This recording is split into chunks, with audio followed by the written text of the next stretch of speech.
তিনটি লক্ষণ দেখলে বুঝবেন আপনার নামাজ কবুল হচ্ছে না। আমরা অনেকেই আলহামদুলিল্লাহ নামাজ পড়া শুরু করেছি, অনেকেই নামাজ পড়ি, তবে আমাদের কিছু ভুলের কারণে আমাদের অনেকের নামাজ কবুল হচ্ছে না, আমাদের নামাজ বরবাদ হয়ে যাচ্ছে।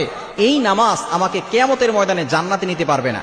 এজন্য এই তিনটি লক্ষণ দেখলে বুঝবেন নামাজ হচ্ছে না, নামাজটাকে আরো ভালো করার চেষ্টা করবেন। এক নাম্বার হচ্ছে, আপনি যখনই নামাজ পড়তে যান তখন নামাজে মনোযোগ থাকে না। আপনি নামাজে দাঁড়িয়ে আছেন, আপনার মনটা দোকানে চলে গেছে, আপনার মনটা সংসারের কাজে চলে গেছে, আপনার মনটা মাঠে চলে গেছে। আপনার পাশে যে লোকটা আছে সেও জানে না, ইমাম সাহেবও জানে না, আল্লাহ কিন্তু সবই দেখেন। নামাজে যদি মনোযোগ না থাকে, বারবার নামাজ পড়তেছেন, মনোযোগ বারবার চলে যাচ্ছে, আর আপনি আর নামাজের ভিতরে মনোযোগ নিয়ে আসেন না, বোঝা গেল আপনার নামাজের ভিতরে খুশু খুশু নাই। যদি এরকম হয় তাহলে আপনার এই নামাজটা পরিপূর্ণভাবে আদায় হচ্ছে না, আল্লাহ এই আপনার নামাজটা কবুল করবেন না।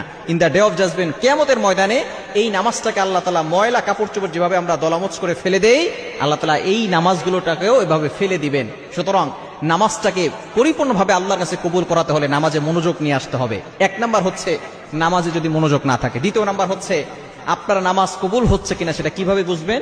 যদি আপনি দেখেন যে নামাজ পড়ার পরেও আপনি গুনাহ থেকে বাঁচতে পারছেন না, নামাজ পড়ার পরে আপনি কবিরা গুনাহ করছেন, নামাজ পড়ার পরেও সুদ খাচ্ছেন, নামাজ পড়ার পরেও ঘুষ খাচ্ছেন, মনে করবেন আপনার নামাজ পরিপূর্ণভাবে আল্লাহর কাছে কবুল হচ্ছে না। কেন যদি আপনার নামাজ কবুল হতো তাহলে আপনি গুনাহ থেকে বাঁচতেন, এটা আল্লাহর ওয়াদা। কোরআন বলছে 21 নম্বর পারার 1 নম্বর পৃষ্ঠা 2 নম্বর লাইন, সূরা আনকাবুতের 45 নম্বর আয়াতে আল্লাহ বলছেন, ইন্নাস সালাতা তানহা আনিল ফাহশাই ওয়াল মুনকার, prayer forbids all kinds of shameless and obscene arts.